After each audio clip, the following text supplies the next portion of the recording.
Hello there, Kevin here with another episode of the Feel Good English podcast. Thanks for being here. Yes, I'm talking to you. Today's episode is based on a thought I had. Because I read so much these days and because I share what I learn with you on this podcast, I have started to think a little deeper about what I'm teaching. I don't want to be the guy who tells you that all you need in life is a goal and motivation to reach that goal. That is way too simple. And for most people, reaching our big goals can be much more complicated. So I think that what I am here to do, at least for now, until I completely change my mind, is to ask myself how I can make the lessons from books that can change your life more relatable. Relatable so you can actually apply these lessons to your life and see results. Sometimes we expect amazing transformational things to happen to us. We expect our lives to replicate what we see online and on TV, but in general, life is a bit more uneventful, meaning not always exciting. Our lives don't usually reflect all the amazing things we see in the media. So instead of trying to make your life or make my life look like the lives of those people that do such amazing things, we can look for the lessons to be learned, the lessons found in the little details of their circumstances that we can apply to and experiment with in our lives.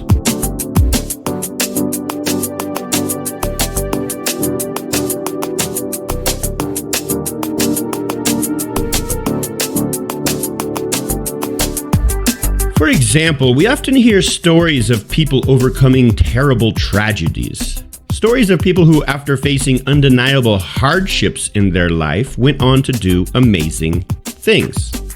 And this is what got me thinking the other day. A member of my private Facebook group, A Fluent Life, you could join that group too, by the way, on Facebook, the group called A Fluent Life. A member posted a video about a guy who had almost died from catching on fire at a festival. His whole body was burnt. But long story short, he went on to break world records in mountain climbing, even climbing Mount Everest successfully. A common way we see these events is to think, wow, that guy is really freaking amazing. He's got something special about him. We as humans love the stories of incredible successes, stories of people doing things that seem impossible. But I got to thinking, when something terrible happens to someone, this person becomes limited to just what's in front of them. Their options have been taken away from them. And it seems that it's exactly because their life becomes limited that their life is transformed. It's as if going through something traumatic is the fuel, or you could say the catalyst, that leads to great transformation. Now, I'm not saying we should try to seek out tragedies. Don't do that, please. But what if we could tap into, meaning utilize, tap into what these people feel when they are faced with such limitations? These limitations have forced them to be extremely creative, inspired them, and have helped them find a whole new level of motivation. What can we learn from these stories, and how can we apply what they discovered to our lives without having to go through such a tragic event? Is it even possible? That's what I'm going to talk about today, and I found a TED Talk that I think is very relevant to these questions. I'm going to play some of that talk and also talk about that talk and talk more about this subject of how limitations can cause transformation. So basically, I'm going to do some talking. Are you ready? Lately, I've been publishing 2 episodes per month. If you want to hear more from me, join my email list. I send out emails at least once a week on lessons like these to inspire you, make you think, and give you something to do for 5 minutes, because we are all looking for more things to do. Am I right? To join that list, go to feelgoodenglish.com, look for the bear, and sign up. The bear will guide you to the email list. Now let's get into today's lesson, and let's listen to Kevin talk about a TED Talk.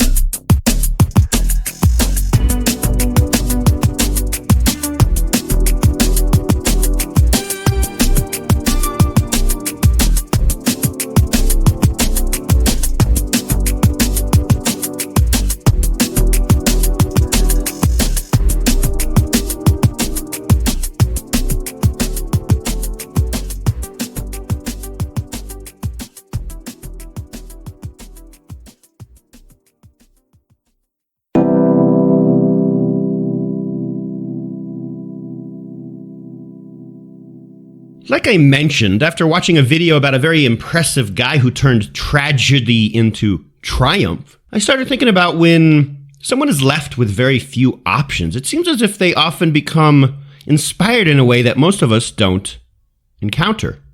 They use their challenge to transform their life. So I started doing some research. I typed into Google how limitations cause success. And I came across a TED Talk from a woman who went through exactly what I'm talking about here.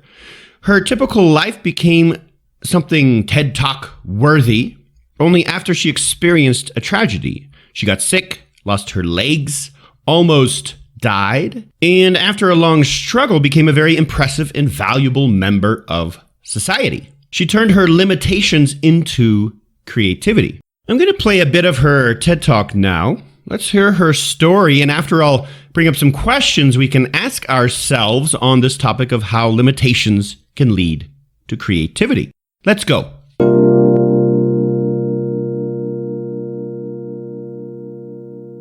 At the age of 19, the day after I graduated high school, I moved to a place where it snowed, and I became a massage therapist.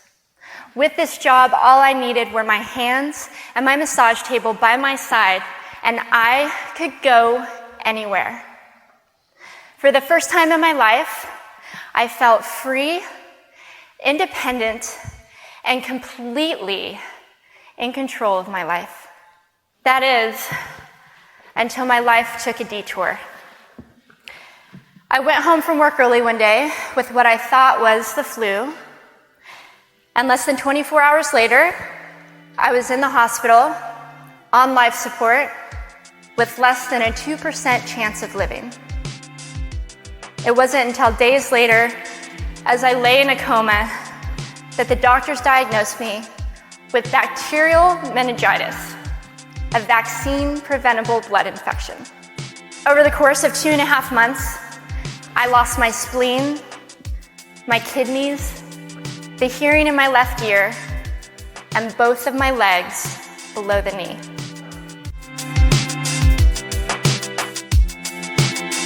So Amy was living a pretty good life. She was a massage therapist, a snowboarder, feeling free and independent. But then tragedy struck. She got a virus which almost killed her and ended up taking both of her legs below the knee. All of a sudden, her life went from what we would consider normal to something that was far from normal. She lost all the independence she once felt she had and struggled for many months not knowing how to live again. She was in bed and depressed for many months, but eventually she realized something had to change. But I knew that in order to move forward, I had to let go of the old Amy and learn to embrace the new Amy.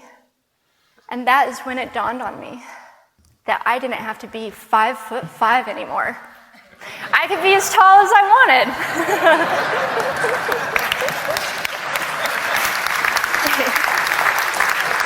Or as short as I wanted, depending on who I was dating. And if I snowboarded again, my feet aren't going to get cold. And best of all, I thought, I can make my feet the size of all the shoes that are on the sales rack. And I did. So there were benefits here.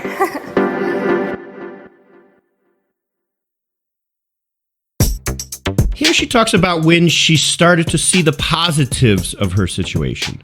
Things she didn't have or couldn't do before her sickness. She started looking at the good things. For example, depending on the size of prosthetic legs she used, she could change her height. That's cool. And she wouldn't have to worry about cold feet anymore because she didn't have feet. Very creative of her. She started looking on the bright side of things. I believe that our brains are incredible machines and they are able to rationalize almost any situation over a period of adjustment time. One of my favorite TED Talks ever is about synthesizing happiness, how our brains literally work hard to make sure we are happy in almost any type of situation. And Amy from the TED Talk not only adjusted and adapted to her limitations, but she began to look way beyond her original limitations, her original borders, as she says.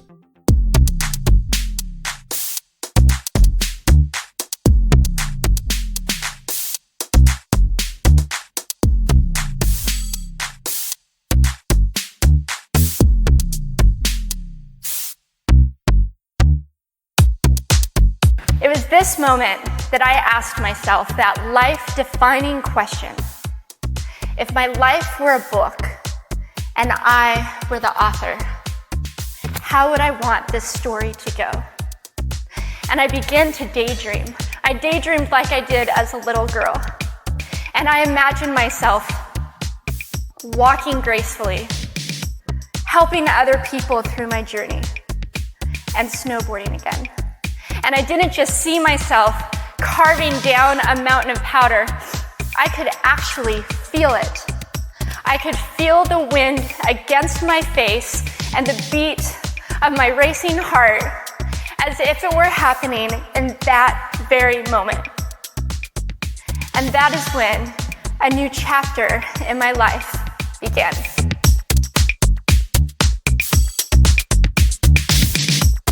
It's believing in those dreams and facing our fears head on that allows us to live our lives beyond our limits.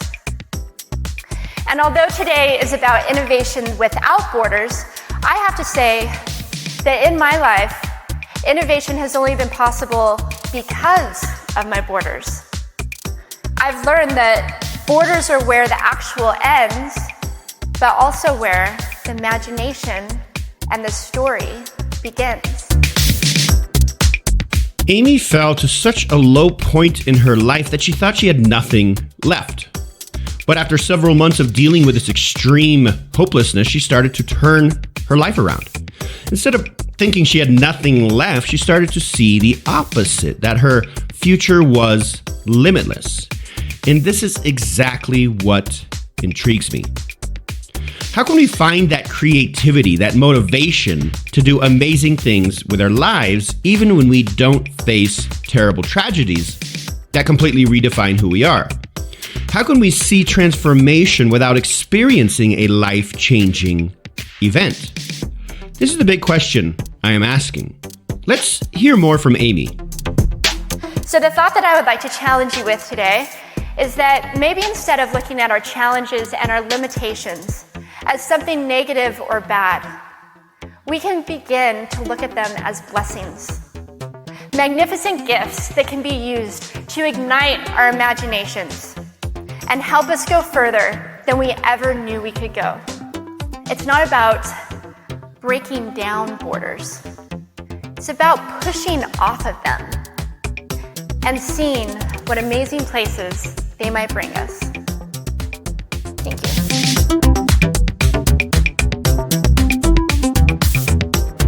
So there you have it. Amy challenged you to begin to look at your challenges as blessings. Magnificent gifts that can be used to ignite your imaginations and help you go further than you ever knew you could go. Very powerful words.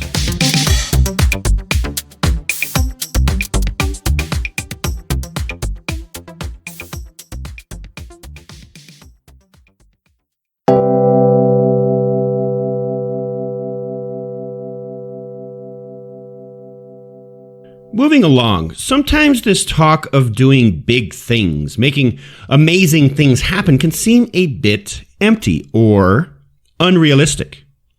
One skill that I am trying to develop from doing all of these podcast episodes is being able to take big ideas like Amy's and make them more down to earth, more relatable for you, and how we can use these lessons in more day-to-day situations. We all don't have to change the world, but we sure can change our day, our own world, with the right mindset, correct? So I ask you this, how can you turn the challenges you face into opportunities? What challenge in your life comes to mind? What are you struggling with right now? And how could you take that struggle and look for creative solutions? How can you go beyond your current limits? Sometimes just going one tiny step past our limits is all it takes to reach the next level, or find the motivation we've been looking for. Or maybe we aren't being challenged enough. That's kind of the point here. Challenges force us to be more creative, be more driven, so we can get past these hurdles, these obstacles, these challenges. That's a big question, so I'll let you think about that for a minute.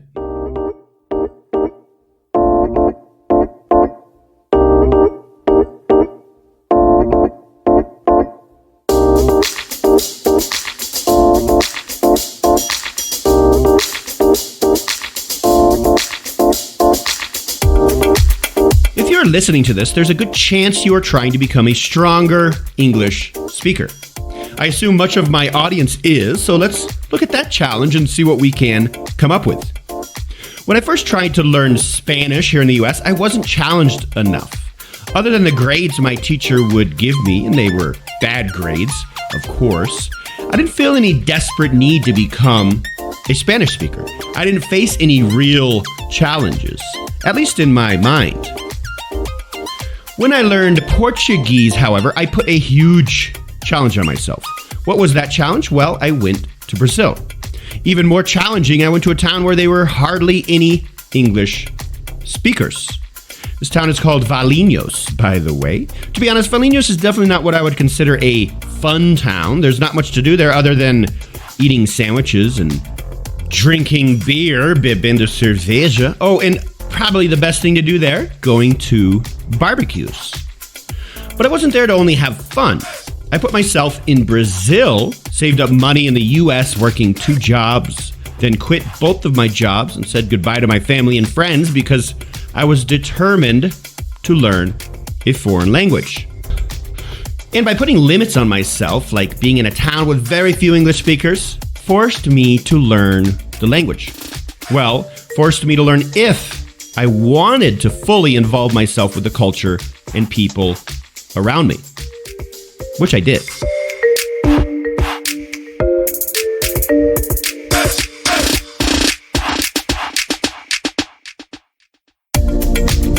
I did become a fluent Portuguese speaker. To be honest, I didn't have to, but I was determined to. It became my biggest goal. So that's my example of how I put limitations on my life to help me achieve something that was really important to me. And you might say that being in Brazil, learning Portuguese was much easier than learning English in your home country. And there are benefits of being surrounded by your target language, but I can also say living in a small town in Brazil, trying to make enough money to survive in a foreign country without speaking the language, being by yourself 80% of the time, being far from everyone I knew, including family, these things were challenging. So no, it wasn't as easy as it might seem. And learning English in your home country is much more comfortable than turning your life upside down in a foreign country and trying to learn a language. But it worked for me. I didn't give myself an option. I was going to learn a foreign language.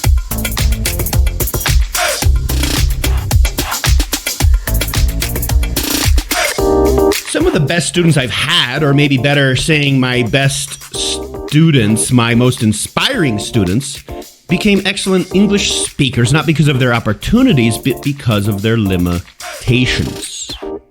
They couldn't afford to go to the best private schools, best language schools, and definitely couldn't afford to study abroad.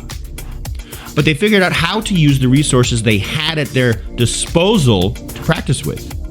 And they were very creative with their methods. Here are some examples. Someone I knew used a huge pile of comic books because that's all they had to study from. This was before the internet. And learned English naturally by reading those comic books every day, all the time. Comics, fortunately, are a great resource because they use natural conversations.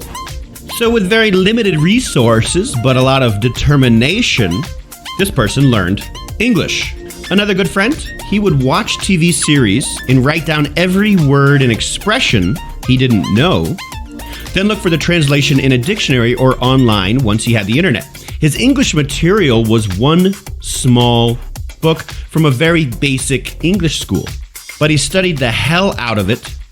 He became one of the best speakers I know, especially since he has never left his small Brazilian town. He also diligently seeks out any English speaker that he can practice with.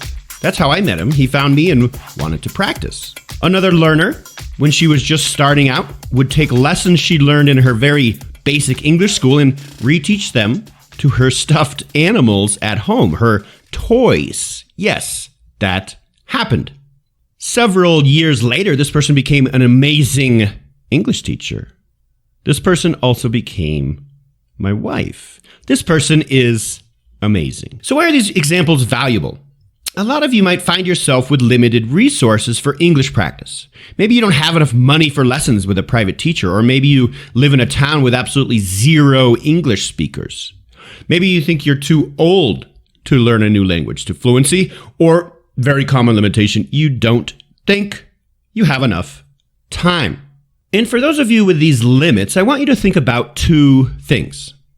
People have already figured this problem out with a lot less opportunity and options than you currently have. They were forced to become creative because their options were limited. If they could do it, you can too. Repeating that because it's important. If they could do it, so can you. Next thing, how can you bring creativity into your challenge? What can you do to work on this problem more effectively? I believe you will find some solutions. Sometimes you just need the courage to try new things out. But you have to take responsibility. The ball is totally in your court. Now, on the other hand, some of you are probably on the other end of the spectrum. You might have many options to choose from that could help you become a fluent English speaker. You have the time and the money. You just don't know what to do with it. That's a real problem too, believe me. So maybe you should think this way. What are the 20% of the English activities you do, or the 20% of the best resources you use to practice with that will bring 80% of the results? Focus on only the most beneficial activities and limit yourself to those. Way back in episode number 34 of this podcast, I did a lesson on the law of 80-20. Check out episode number 34 if you find yourself with too many options and want to learn more about how to know where to focus your energies. Got it? Good.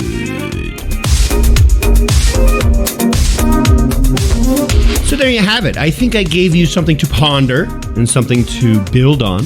Success often happens because of our limitations, not in spite of them. Creativity only flourishes after we are put into a situation where we must become creative. We must think outside the box if we are going to prosper.